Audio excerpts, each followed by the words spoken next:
Hey everybody, welcome to another edition of Monsoon Live right here in studio. I'm your host, Jeffrey Monsoon Mysick, and my guest at this time is a local up-and-coming MMA fighter in the featherweight division whose last fight he won in the first round with a rear naked choke. Give it up for Eugene, the Suitcase Kid, Aubry. Eugene, welcome to the show, man. Thanks for having me, man. So let's get right to it. Tell us about your career. So if you don't mind, I'm gonna start from the beginning, kind of just how I got into it and everything going on. So my career has been all over the place. You know, it's my nickname kind of correlates with what has happened. You know, I started off in wrestling at 12 years old. I moved to my father's house, and he told me if I wanted to do jiu-jitsu, I had to get through a season of wrestling. So I didn't have any choice. I had to get through a season of wrestling, or there's no jiu-jitsu. That's it. So I started off wrestling around 12. I got through the season. By the time 13 hit, and I did my first jits class at this place called the Dojo, and I've been hooked ever since. I've moved all over the place. I've trained it, you know, from Next Gen to Balance, 302, Martinez's, Dadis. I've been everywhere. And I honestly, I think that helps me out in my career development because I got to see all these different styles and how people get to, you know, put their methods together in training camps and things like that, and kind of build my own method and my own, you know, path to success through all of that. You know, one guy I'd actually name to be real instrumental in my thought process would be Rick McCulley. I trained with this guy since, you know, when I was 15. World-class black belt, you know, grapple with a who's who of, you know, just guys out there, black belts out there, can beat guys like one-on-one with Rafael Lovato Jr., like really serious black belt.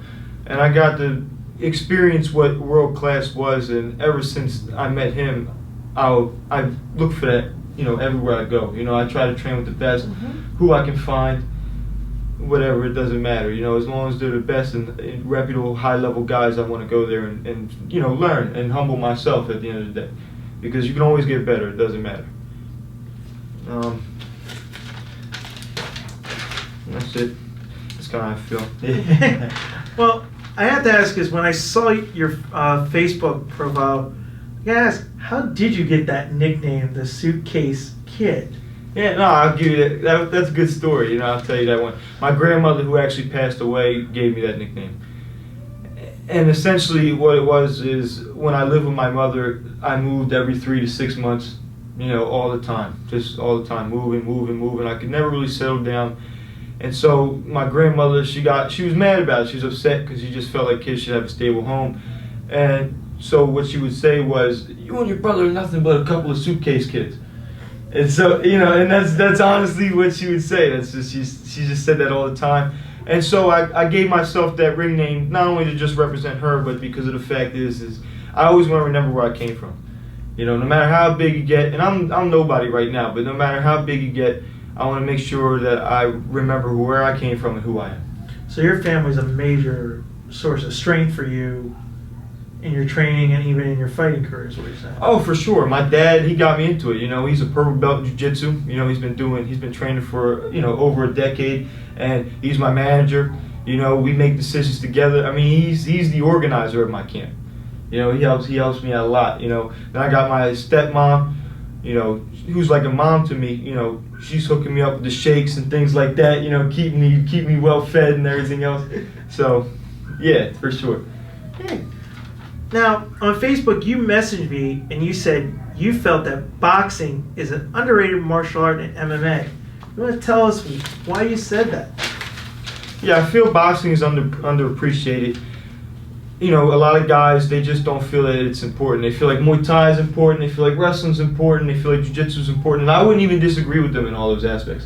But boxing, and I'll list a couple reasons. One, your ability to set up shots with your hands. Okay, a lot of guys don't, including myself at the beginning of my career, didn't have that ability to just set shots up with their hands. They're just jab, jab, overhand, or just overhand, big left hook. You know, a lot of guys, you know, they've got these great kicks with their hands. You're like, you know, you look at it and it's sloppy. You know, it's just not there. Another one would be defensive awareness. You know, just being comfortable under that pressure, under that fire, and being able to slip punches and not have an issue. You know, properly slip, properly use defense, not even just slips, catch, parries, pulls, all types of things. Another reason would be it's MMA, it's not Muay Thai. So Muay Thai, you can throw kicks all day and you don't have to worry about getting double leg. MMA, you got to use your hands a lot more to set up a lot more techniques. You got to be able to have a good jab, you know, be able to set your kicks up and hide them, because if you just kick, you can either get caught and taken down or get countered, and them little gloves, man, is dangerous. So, and then the last one I would say most importantly is boxing has a mentality where it's smarts over emotion.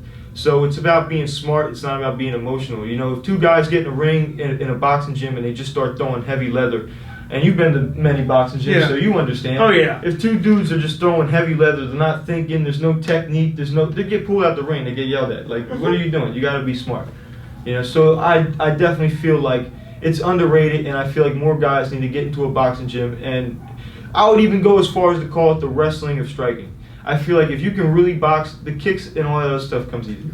Now, in your training, do you do that a lot? Do you have as you're getting ready to fight, do you make sure you spend a lot of time in a boxing gym doing that? Oh yeah, for sure. I've been to Schuler's. I mean, I've had boxing coaches since I was like around 15. You know, I mean, for sure. I've definitely had. I agree. I just think it's something you need to spend time doing. Okay. Now, we had one of our folks online has asked me this. Do you change your game plan when you see your opponent at the weigh-in? Like, when you finally see him face to face, do you have this set plan? Do you change it the moment you see him, or do you just keep going with what you've been training for? No, I would say that pretty much I have drafts. I watch a lot of tape and I study my opponent very thoroughly all the time. So what I do is I look at I try to be as objective as possible. You know, my dad tells me that all the time. Like, everybody always has positives. You can't look at somebody and just be like, oh, negative, negative, negative, negative, negative. That's how you lose. Okay, you take an L real quick because you just didn't count the fact that he does have strengths. Everybody has strengths. Anybody who can ball a fist up with a Florence glove on and throw it has strengths, right? Mm-hmm. So what I try to do is I have drafts, and so I watch what they're strong at, and what I want to do is so my first draft is how do I plan on taking that away, their strengths, okay? Then my second draft, you know, after studying more and more tape, I look at the weaknesses now. Okay, I see what they're strong at, now what can I exploit? So the second draft would be, okay, after I neutralize their strengths, what can I do to exploit their weaknesses? And then the final draft, I actually do end up coming up with, as I stare them down, and when I see how they're feeling, how they look, things like that, then I kind of have an idea, okay, I can do this or that in the third. Some interesting stuff for those folks out there who want to know what's in that mindset of an MMA fighter. Now, what's next for you, man? I mean, any upcoming fights that we should be aware of, or some big stuff coming up in the horizon for you, man? Actually, I want to get better, and I'm making sure that every time I step into the ring, I'm a better fighter than before. What I do want now, though, because the last two guys I fought, I feel I was supposed to beat those guys, okay? The last kid, it was his debut. I mean, 2 fights ago, it was the kid's debut. He was undersized. I'm supposed to run him over. This kid, 1-8, all 8 losses by stoppage. I'm supposed to stop that kid. Okay, this next fight, I want to make sure there's somebody that keeps me awake at night and somebody that makes me worried. I want somebody that I have to go out there and string together a more complex game plan and show that I'm legit. Hey. As we wrap this up, is there anything you want to say to the folks at home? I know you have some sponsors out there. Want to give a couple shout-outs to them? Yes.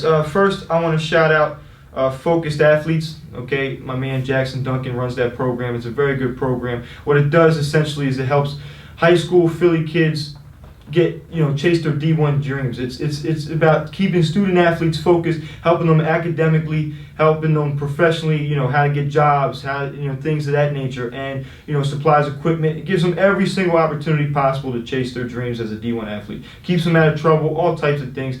I play just a very, very small part, because Balance is actually a sponsor of this group and this company, and so I once a week I hold pads for him for about an hour. Not much, like I said, very small. My man Jackson Duncan doing his thing, and he really takes care of these kids, and I appreciate what he does, and I just want to shout that out because of that.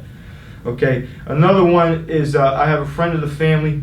and he wanted me to shout out Murphy Harps.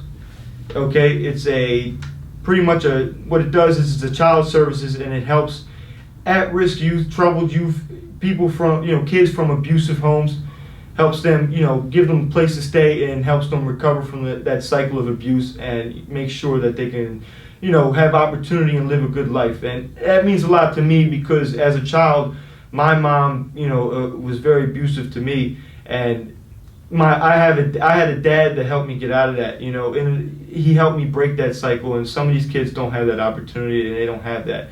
So it's something that means a lot to me. Lastly, I want to shout out American Cancer Society. Okay, pretty much you donate to them, and they're obviously funding more advanced cancer research. And this one hits home to me as well because my stepmom, who is like my real mom, she is a breast cancer survivor. She's been through various surgeries, and this is just something that she asked me to do, so I wanted to shout that out just for that. Okay. Well, Eugene, you have an amazing story, man. And folks, this guy is going to be one of the up-and-comers that you can follow it on Monsoon Live. They can follow you on Facebook as well. Yes. We'll have that on our site as well. And the next fight that he's at, you better believe we'll be covering it. But that's it for this edition of Monsoon Live. Gene, thanks again, man. Appreciate the opportunity, man. No problem. And as always, we hope you guys have a great week. As always, keep it real.